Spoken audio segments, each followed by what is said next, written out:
Nous voici à nouveau à l'antenne. Merci beaucoup pour votre temps. Je pense que vous avez à prendre une bonne pause.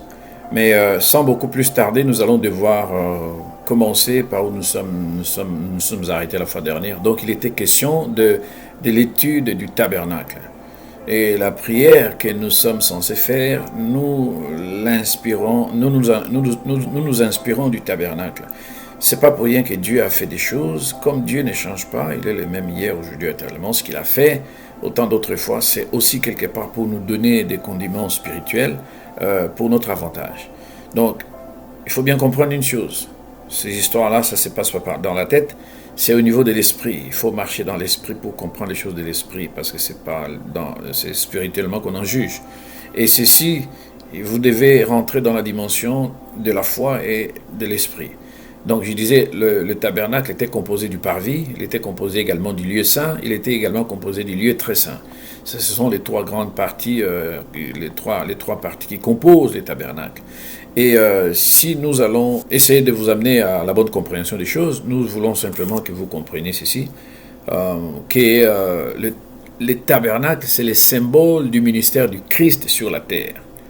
C'est le symbole du ministère du Christ sur la terre. Donc, c'est aussi le tabernacle, le parvis, c'est aussi le symbole du corps. On est dans le domaine du corps de l'homme.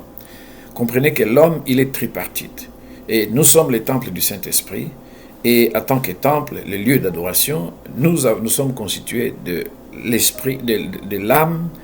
Donc nous sommes constitués du corps, de l'âme et de l'esprit. Donc, le parvis, à comparer avec l'homme, c'est la partie corporelle, c'est la partie charmante, cette masse, les corps. C'est ça qui fait partie du parvis. En fait, pour comprendre, la manière de faire la mise, d'obtenir gain de cause, d'obtenir de la part de Dieu ce que nous lui avons demandé, au-delà de ce que nous lui avons demandé, ce que nous avons même pensé, nous avons besoin de comprendre que nous avons besoin de comprendre la révélation du Fils de Dieu. Les événements, les fêtes juives, symbole du Fils de Dieu, les types où Jésus, il est dans toute la Bible, de Genèse à Apocalypse. Lorsqu'on parle de l'agneau pascal, on parle de Jésus. Lorsqu'on parle du rocher frappé, on parle de Jésus. Lorsqu'on parle du serpent d'airain, on parle de Jésus. Lorsqu'on parle du tabernacle, on parle de Jésus. Alors maintenant, lorsque un Israélite avait péché, et que comme Dieu avait donné la loi à Moïse, il avait donné pour telle catégorie de péché, il fallait amener telle catégorie de sacrifices. C'est ainsi que, bon, si tu avais fait tel genre de péché, tu devais amener un mouton, un bélier. C'était énorme, mais bon, c'était la loi juive de l'époque.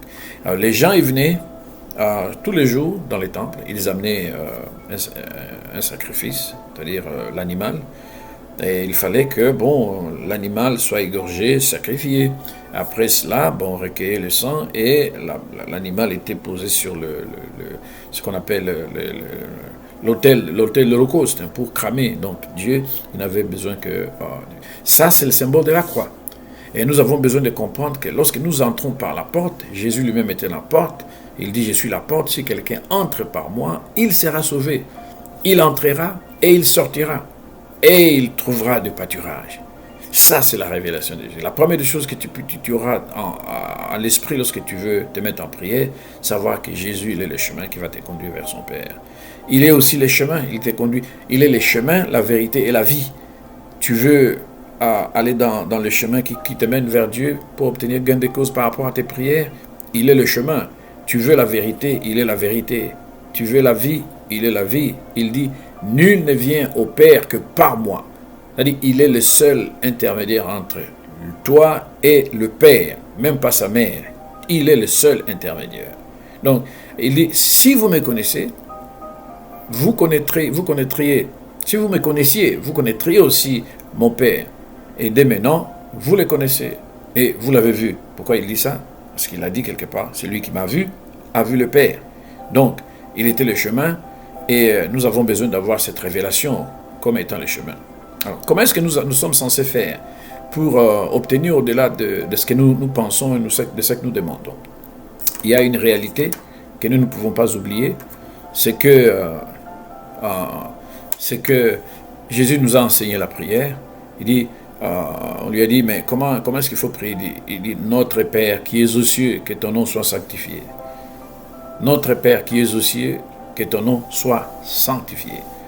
Elohim est l'une des plus anciennes appellations des dieux, du Dieu de la révélation, surtout du Dieu de la création. C'est-à-dire, Elohim signifie simplement quelqu'un d'être fort, quelqu'un de fort, puissant.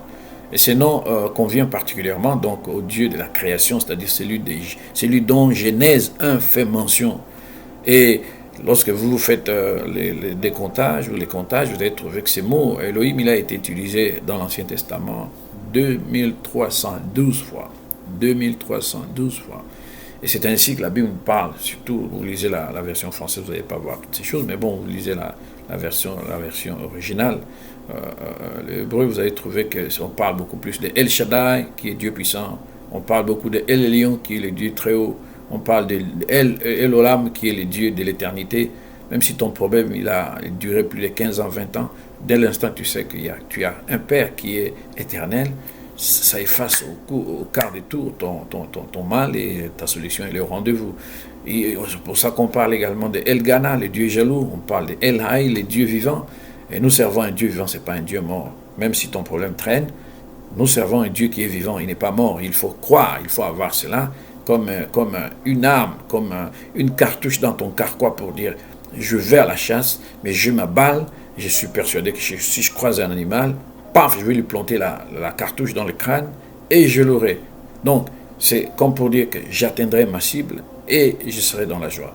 Et le même Dieu, non pas seulement qu'il s'est révélé comme le Dieu de la création, il s'est aussi révélé lorsque l'homme est venu, est apparu sur la scène, sur la planète Terre, après sa création. Dieu maintenant, il dit, écoutez, j'ai trouvé un associé. Là, il se révèle comme le Dieu de la rédemption. Parce qu'il savait qu'Adam allait chuter, mais qu'il y avait la formule B pour que le monde soit sauvé. En tant que tel, nous parlons de Yahweh, donc les mots les plus usités, les plus utilisés dans l'Ancien Testament. Combien de fois? 6499 fois dans la parole de Dieu, surtout dans l'Ancien Testament. Et là, on parle d'Adonai, mon Seigneur, mon Maître. Et là, on parle de Yahweh Jireh. En français, ça se traduit par l'Éternel. Le nom de Dieu ou l'Éternel Dieu, c'est quand il y a ça, c'est conjugué comme ça, c'est Yahweh Jireh, par exemple, celui qui pourvoit tes besoins. Yahweh Rapha, c'est lui qui te guérit. Yahweh Nissi, c'est celui qui est ta bannière. Yahweh Ra, c'est lui qui est ton berger, par exemple. Yahweh Shalom, c'est le Dieu de ta paix. Le Dieu de ta paix, tu n'as pas de paix, mais tu dois savoir que tu as un Père au ciel qui a cet attribut ou ce nom du Dieu de la paix. Nous avons un Dieu qui est jaloux, qui est jaloux. Il est jaloux aussi. Nous avons le même Dieu, il est notre justice. J'étais en train de chercher notre justice. En tant que tel, il est Yahweh Tzidkenu. Il est Yahweh Elohim, l'éternel Dieu. Et c'est dans Genèse 2, vous allez trouver ça. Donc, tout ce que vous demanderez à mon nom, je le ferai afin que mon Père soit glorifié. Donc, nous avons besoin de comprendre que Dieu, il a un plan de bonheur pour nous. Et rien ne peut échapper à son contrôle. Ceci étant, j'aimerais simplement que vous puissiez comprendre que nous avons un Père qui est bon pour nous et quand bien même les choses deviendraient assez dures, mais nous avons un Père qui est au ciel. Alors maintenant, qu'est-ce qu'il y a encore à dire d'autre? Ce qu'il y a à dire, c'est que lorsque tu rentres dans ces parvis, la Bible dit entrez dans ses portes avec des louanges, dans ses parvis avec des cantiques. Célébrez-le, bénissez son nom.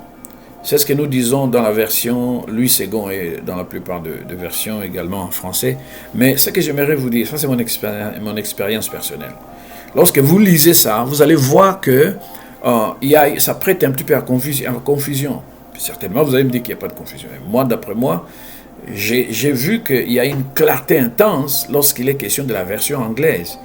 il nous parle d'entrer dans ses portes avec thanksgiving et d'entrer dans ses parvis avec praise. Vous voyez? Mais nous, du coup, nous voyons la danse, nous voyons le louange, nous voyons les cris.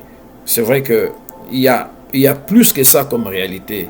Quand on voit louange, quand on voit cantique, on va se dire, c'est du pareil au même.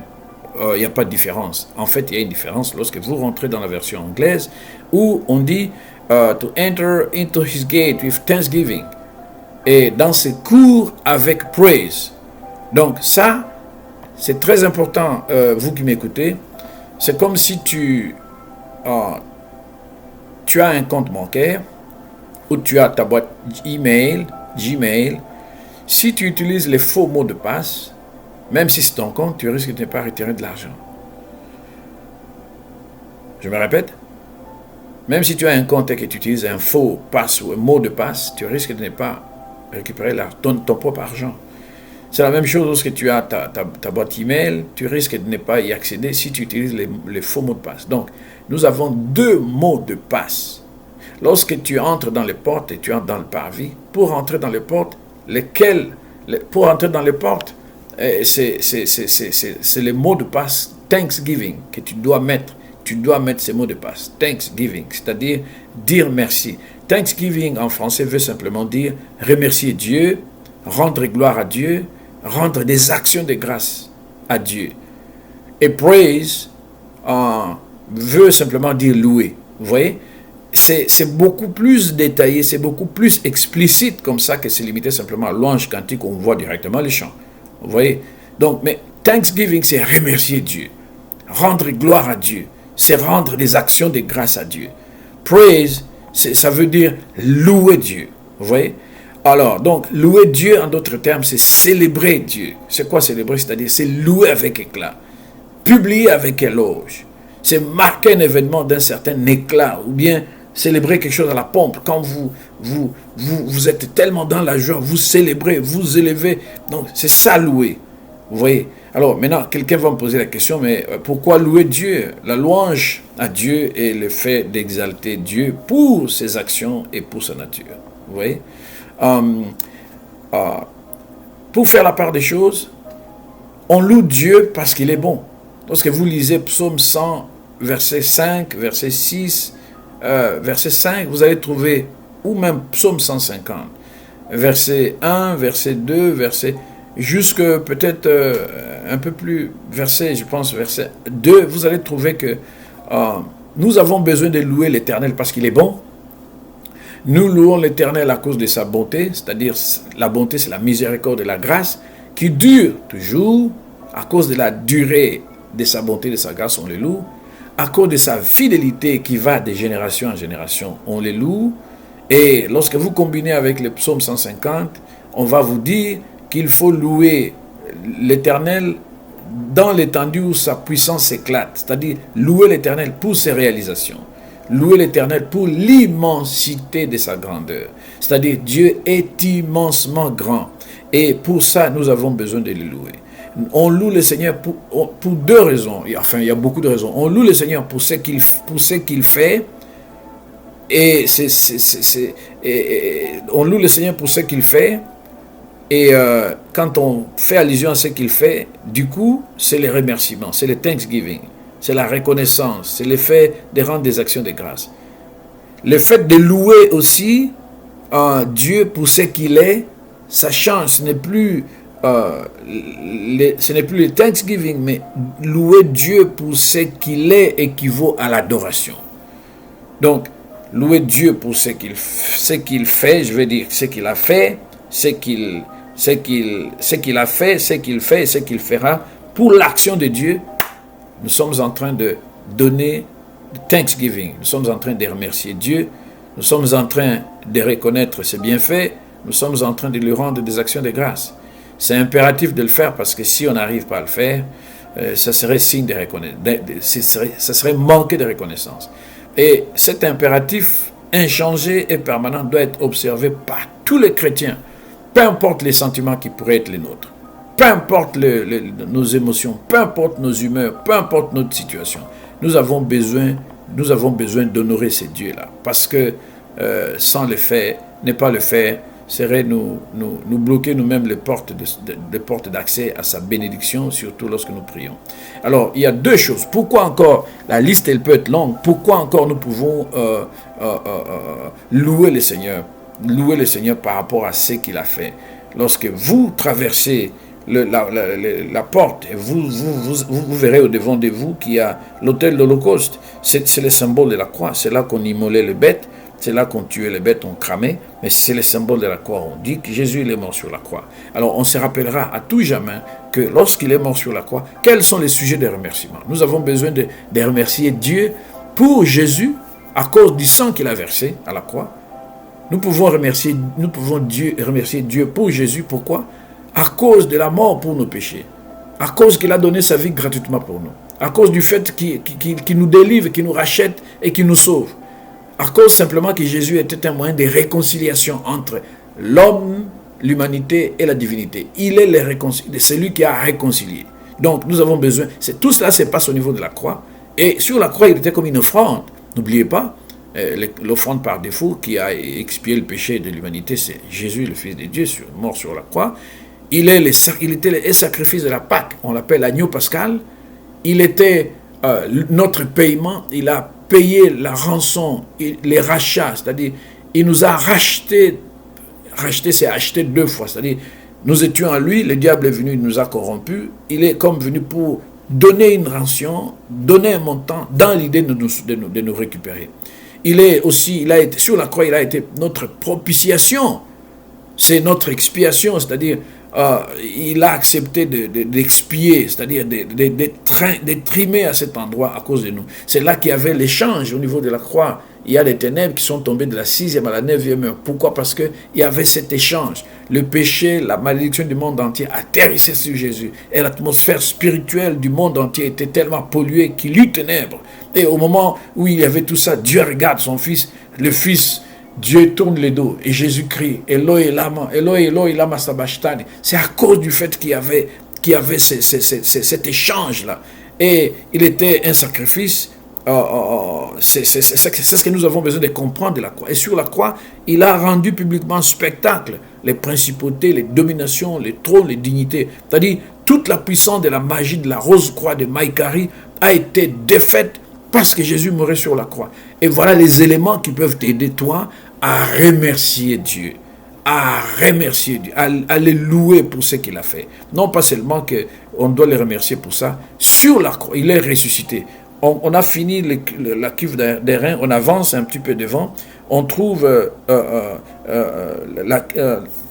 là où on s'est lavé, le sacrificateur s'est lavé les mains, et c'est ça qu'on appelle la cuve des reins. C'est le symbole de la purification, le lieu de la résurrection. On se purifie les lèvres, les mains, le cœur, parce que avec plein de péchés, avec le péché, tu ne peux pas accéder à Dieu. L'essence de la résurrection de Jésus. Donc nous sommes justifiés par la résurrection. Nous sommes identifiés avec Jésus à la résurrection. Notre foi, notre espérance est même fondée sur la résurrection de Jésus. Donc nous sommes maintenant nous vivons maintenant comme les prêtres avec Jésus. Nous sommes comme sacrificateurs de la nouvelle alliance. Et Jésus, par la résurrection, il devient notre avocat. Il devient le souverain sacrificateur, en d'autres termes. Il devient notre grand prêtre. Il devient notre intercesseur. Il devient notre médiateur. Il devient notre berger. Et toutes ces choses, nous avons besoin de prendre comme les carquois, comme les armes, comme nos armes dans les carquois, pour remercier le Seigneur pour l'action qu'il va faire. Et quand lui, il écoute le langage, quand le Seigneur écoute le langage de la Bible, il écoute le langage de sa parole, il écoute le langage de sa révélation au travers de ta bouche, même s'il était en train d'être occupé à s'occuper des gens quelque part, il écoute, il s'arrête net, il revient sur ses pas, il dit non. Il y a quelqu'un qui me connaît là, je vais d'abord laisser tomber, j'ai écouté et il vient, il répond à ton problème et aussitôt qu'il aura fini, il va peut-être se débrouiller avec les autres. Mais parce que tu es prioritaire, personne ne peut t'égommer lorsque tu dégages ces mots de passe qui sont spirituels. Voilà maintenant pourquoi je vais vous demander de prendre une petite pause aussi, parce qu'il ne faut pas que vous soyez tellement saoulés avec des tonnes d'informations, de révélations. Si demain vous m'autorisiez de faire de longues vidéos, je pourrais le faire, mais actuellement je vais me limiter là-bas. Mais la suite, dans 2 secondes. Il ne faut pas rater, Sois là. Merci beaucoup, à très bientôt.